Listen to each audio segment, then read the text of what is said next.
শুভ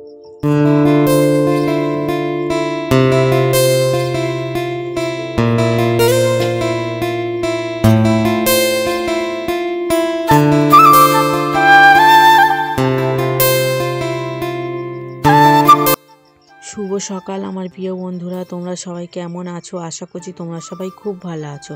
দাদরামারা ছোট্ট একটা গ্রাম থেকে আমি পূজা তোমাদেরকে জানাই পূজার ব্লগ চ্যানেলে অনেক অনেক স্বাগত, অনেক অনেক ভালোবাসা। সকালবেলা ঘুম থেকে উঠে দেখো বাইরেটা ভালো করে পরিষ্কার করে ঝাঁট দিয়ে নিচ্ছি।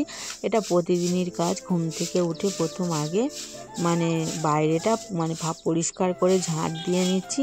আর রাস্তা তো এখানে না ওই দিকের ময়লা না এই দিকে চলে আসে জানো তো, আর প্রচুর প্লাস্টিক হয়। ঝাঁট দেওয়ার সাথে সাথে না ওই দিক থেকে হাওয়ায় যে কীভাবে যে প্লাস্টিকগুলো এসে না এই আমার দোকানের সামনে জড়ো হয়ে যায় না। দেখো কতটা পরিমাণ প্লাস্টিক বের হলো। তো এতটা পরিমাণ রাস্তায় কিন্তু ছিল না, আমরা তো ফেলি না যেহেতু কাল বিকালে ঝাঁট দিয়েছিলাম। ওই দিকের সাইডের প্লাস্টিক পড়ে থাকে, গাড়ি যায় তো গাড়ির হাওয়ায় আমার এই দিকেই চলে আসে। তো দেখো ভালো করে পরিষ্কার করে ঝাঁট দিয়ে নিচ্ছি। এখন না তেমন একটা কেউ লোকজন ওঠেনি ঘুম থেকে যেহেতু, তো ওঠার মধ্যে যারা যেসব যারা কাজে যায় সকালবেলা করে, তো তারাই একমাত্র উঠে চলে গিয়েছে। একদম পাড়াটার মধ্যে না কোনো আওয়াজই নেই। তো তোমরা বুঝতে পারবে। তো এটা এখন 6টা বাজে। 6টা থেকে আমার ব্লগটা আমি শুরু করছি। আমার জীবনটাই 6টা থেকেই সারাদিন আমার শুরু হতে চললো। তো দেখতেই পাচ্ছ সংসারে কি কাজ করছি না করছি সেটা সব কিছু তোমরা দেখতে পাবে, আর সব কিছু শেয়ার করলাম। আর এখন এই দেখো এই ট্রান্সমিটারটা না আমাদের এই দোকানের পাশেই। তো রাস্তায় ঝাঁট দেওয়া কমপ্লিট হয়ে গিয়েছে। এখন দেখো পুকুর ঘাটে বাসন মাজতে চলে এলাম।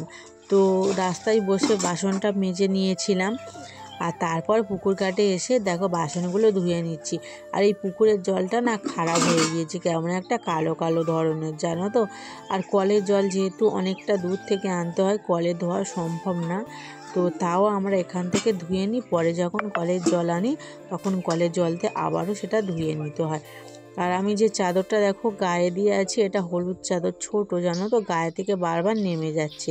আর আমি যে গোলাপি কালার যে চাদরটা গায়ে দিই সেটা না ভিজে, কালকে কেচে দিয়েছিলাম না।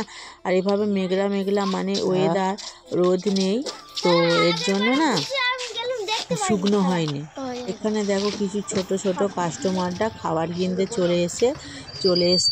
খাবার কিনতে এসে ডাকাডাকি করছে, কিন্তু আমাদের তো এখন দোকান খোলা হয়নি। দোকান না খোলা হলেও ওদেরকে খাবার দেওয়া হয়। তো বাসনটা দেখো পরিষ্কার করে মেজে নিয়ে ধুয়ে নিয়ে এসেছি। আর এসে দেখো বাসনটা আমি এই গামলার মধ্যে রেখে দিই এভাবে উবুর করে। আর এক একদিন কি হয় বলো তো, অন্য একটা প্লাস্টিক গামলার মধ্যে আগে প্রথম জলটা ঝরে যায় রেখে দিই, তারপরে আমি ওই সিলেবারের গামলাটার মধ্যে তুলে নিই। তারপরে দেখতে পাচ্ছ পুকুর ঘাট থেকে 1 বালতি জল তুলে এনে রাস্তায় ছোড়া মারছিলাম। দাদা ভাইয়ের পছন্দ হয়নি, তাই জন্য আমাকে বলছে কেমন করে জল ছড়া দিচ্ছিস। তো আমি বললাম তাহলে তুমি দাও। ও দেবে না, তাও আমি দিচ্ছি, ওর পছন্দ হচ্ছে না। তার যার যেরম পছন্দ হয় তো সেটা সে নিজেই করাটাই ভালো। তো দেখতেই পাচ্ছ। আর এখানে দেখো কত জামা কাপড় ভিজিয়ে রেখে দিয়েছি গামলার মধ্যে। আর কত দেখো পাখিরা সব চলে এসছে খাবার খাওয়ার জন্য, আর দোকানটা খোলা হয়ে গিয়েছে। ওদেরকে আগে খেতে দেবো। তো দেখো ওদেরকে খেতে দিয়ে দিয়েছি অলরেডি, তোরা খেতে থাক। আর আমি দেখো এই বাড়ির কাজ সেরে আবার ওই বাড়িতে চলে গিয়েছিলাম, কারণ জানো তো গ্যাসটা না শেষের পাশে প্রায়। তো আমি আজকে যদি রান্না করি তো গ্যাসটা শেষ হয়ে যাবে, তাহলে আর ফুচকা ভাজা হবে না। তো এর জন্য ভাবলাম একটু আমি কষ্ট করে একটু উনুনে আজকে রান্না করতে যাই না কেন, কিন্তু কি বলো তো উনুনে রান্না করতে না কষ্ট হয় না, কিন্তু ওখানে কুকুর বিড়ালে না প্রচুর নোংরা করে। আমি যদি কোনো জিনিস নিয়ে গিয়ে রাখি সেটা তাড়াতাড়ি করে না মুখ দিতে যায়। তো এ বাড়ি থেকে সমস্ত জিনিস বই ওই বাড়ি থেকে নিয়ে যাওয়া কিন্তু সম্ভব না। তাও জানো তো আমি ভালো করে পরিষ্কার করে নিয়েছি, আর নেতাও দিয়ে নিয়েছি উনুনের কাজটা। আর তারপর দেখো এক এক করে হাঁড়ি, চাল, থালা, জলের বালতি সমস্ত জিনিস বয়ে বয়ে এখানটায় আনছি। আর আমি যেখানে রান্না করব সেই জায়গাটায় ভালো করে নেতা দিয়ে পরিষ্কার করে নিয়েছি। তো এবার আমি উনুনটা জ্বেলে নেবো। আর কিন্তু উঠোনে অনেক পাতা পড়ে আছে, ওটা না ভাতটা বসিয়ে দিয়ে পরে আমি পরিষ্কার করে নেব। আর এখানে অনেকক্ষণ উনুনটা ধরানোর চেষ্টা করছি, কিন্তু এখানে উনুনটা ধরতেই চাইছে না, কারণ নেতা দিতে যাওয়ার সময় না উনুনটা ভিজে গিয়েছিল। তো দেখো আমার এখন না রান্না বান্না সমস্ত কিছু হয়ে গিয়েছে, তাড়াহুড়ো করে 9টা বেজে গিয়েছে। তো এখন দেখো ওই ফুচকার তেলটা সবে বসানো হয়েছে, আর কিছু ফুচকাও ভাজা হয়েছে। রাজস্বী সোনা এই কিছুক্ষণ আগে ঘুম থেকে উঠলো, আর এই দেখো আমার দেওর আগে প্রথম বেলছিল, তারপর আমি চলে এসে দেখো আমি বেলতে শুরু করে দিয়েছি। আর এখন দেখো ফুচকাটা দেখো কিভাবে ফুলে উঠবে। এভাবে গরম তেলের মধ্যে ফুচকাটা দিয়ে উপর থেকে তেল দিয়ে দিতে হয়, তো দিলে ফুচকাটা ফুলে ওঠে। তারপর ফুচকাটাকে না রোদের মধ্যে মানে কিছুক্ষণ শুকনো করতে হয়, মানে প্রায় সারাক্ষণই রেখে যেতে হয় দুপুর পর্যন্ত। আর দেখো এখানে দেখো ভাত করলাম, একদম ঝরঝরে ভাত, এটা না রেশনের চালের ভাত। আর এখানে দেখো মাছ দিয়ে ডালের বড়ি দিয়ে ধনেপাতা দিয়ে একটা মানে মাখা মাখা মতন তরকারি, বিট ভাজা করেছি। আর রাজস্বী সোনার জন্য একটা ডিমের অমলেট বানিয়ে নিয়েছি। আর এখানে তোমাদের দাদাভাইয়ের জন্য একটা ডিম সিদ্ধ দিয়েছি। ও মানে মাছ খাবে না বলে ওর জন্য ডিম সিদ্ধ করেছি।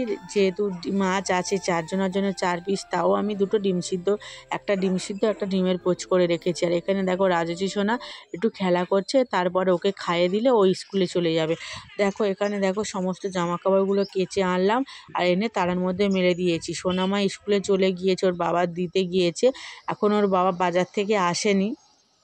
ওর বাবা দোকানে কিছু জিনিসপত্র কিনবে, মানে মাল জাল কিনবে, যেগুলো শেষ হয়ে গিয়েছে, তো সেগুলো কিনুক। আর দেখো এখানে দেখো আলু সিদ্ধটা বসিয়ে দিয়ে এলাম। ও মানে বাড়ি চলে এসছে, আর আমি এসে দেখো আবার আলু সিদ্ধটা বসিয়েছি। আর আলুর হাঁড়িতে একটু গরম জল বসিয়ে রেখেছি ওটা স্নান করার জন্য। আর দেখো বাজারে গিয়েছিল, আমি বলেছিলাম মাছ আনার কথা, যেহেতু কাল সকালবেলা আবার রান্না করব, তো কি রান্না করব, আর অত সকালবেলা মাছ তো পাওয়া যাবে না। তো এর জন্য দেখো এই যে আইলা মাছ এনেছে, এটা আইলা মাছ বলে থাকি, তোমরা কি মাছ বলে থাকো অবশ্যই জানো। এই মাছের না কাঁটা নেই, তো রাজস্বী সোনা খেতে পারবে। আর অনেক না এই মাছটা না খাওয়া হয়নি, আমি ওই জন্য বলেছিলাম তো একটু আইলা মাছ আনার জন্য। তো দেখো আইলা মাছটা ভালো করে কেটে পরিষ্কার করে নিয়েছি, মাছটা একটু না ছোট ছোট করে কেটেছি, যাতে মাদের ফ্রিজে রাখতে যাব, ওদেরকে না দিলে হয়, মারা যখন যে কোনো জিনিস আনে তো আমাকে না দিয়ে খায় না। তো দেখো অনেকটা সময় বের হয়ে গিয়েছে, এখন বাজে ওই 8:30 মতন, জানো তো। ওই রুটি বানাবো, আর দেখো তরকারি বানাচ্ছি, বিট দিয়ে আলু মটরশুঁটি দিয়ে একটা তরকারি, লাল লাল সবজি বানাচ্ছি, জানো তো। আর দেখো সবজির তরকারিটা হয়ে গিয়েছে, এখন আমি পরোটাটা সেঁকে নিচ্ছি। আর আমার শ্বশুরমশাই এসেছিলো, এসে জিজ্ঞাসা করছিলো এখনও হয়নি কেন। তো দেখো দোকানে বসে বসে তো এগুলো বানানো সম্ভব না, কিন্তু বারবার আমাকে তো উঠতে হয়, এর জন্য না 8টার পরে থেকে তেমন একটা খরিদ্দার আসে না, তাও আসে টুকটাক। তো এর জন্য আমি দেরি করে বসাতে হয়, যে কোনো কাজ আমি রান্নাবান্না করার পর, মানে যখনই রান্নাবান্না করার থাকে তো 8টার পর থেকেই বসাই, পরোটা বানানো হোক। তো দেখো এখানে তরকারিটা একদম মিষ্টি মিষ্টি করেছি। আর দেখো আমার শ্বশুরমশাইয়ের জন্য তুলে নিয়েছি, ওটা মানে দিয়ে আসবে তোমাদের দাদা ভাই। আমি অনেকবার ডেকেছিলাম খাবারটা নিয়ে যাওয়ার জন্য, উনি বলেছে পরে খাবো, তো মানে মুড়ি খেয়ে নিয়েছিল। তো দেখো আমার ভীষণ খিদে পেয়েছিল বলে আমি রাজস্বী সোনাকে খাইয়ে দিয়ে আমি খাচ্ছি। তো আজকের মতন টাটা বাই বাই, কাল অবশ্যই